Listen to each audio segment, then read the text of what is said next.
Derrière Tataouine, au cœur des montagnes du Dahar tunisien, il existe encore des villages où les maisons disparaissent littéralement dans la roche.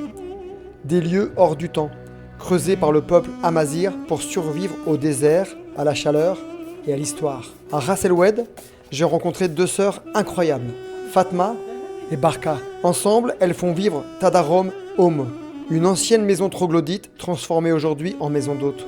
Votre maman? Oui, maman. Maman appelle Rahma. Ahma. Rahma.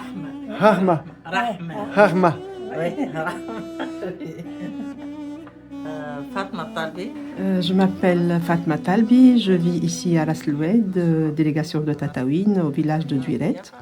Je suis la fondatrice de cette maison d'hôtes ici, qui s'appelle Tadarom. Comment j'ai eu l'idée? Alors, ça a démarré quand mes cousins, qui ont un hôtel à Duiret, pas très loin d'ici, m'ont envoyé des visiteurs pour que moi je leur fasse découvrir la vie du village ici. Donc, je leur prépare du pain traditionnel, je leur fais du thé, je leur fais du sirop de date, de l'huile d'olive. Et c'était comme une immersion dans la vie traditionnelle du village. C'est comme ça que petit à petit, j'ai pensé à aménager cette maison, qui est au fait la maison de mon grand-père maternel. Ici, les murs ne sont pas construits. Ils ont été sculptés directement dans la montagne il y a des générations. Chaque couloir, chaque pièce, chaque pierre raconte la mémoire des Amazirs du sud tunisien. Pendant des siècles, ces habitations ont permis aux familles de vivre dans des conditions extrêmes.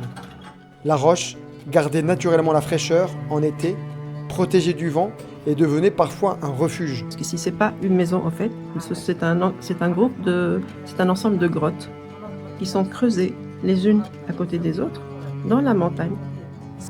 Et ce que moi je perpétue et je valorise et je maintiens et je sauvegarde, ce sont par exemple l'art culinaire de ma région.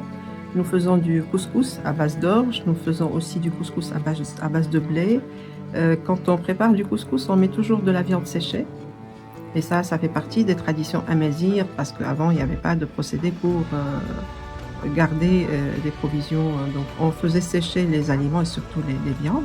Et quand on entre dans cette maison troglodyte, on n'a pas l'impression de visiter un hébergement. On a l'impression d'entrer dans la mémoire du désert. Je suis très contente de mon mode de vie ici. Et la vie, c'est ça. C'est être heureux de pouvoir faire ce qu'on veut, là où on aime être. Tout le monde m'aime.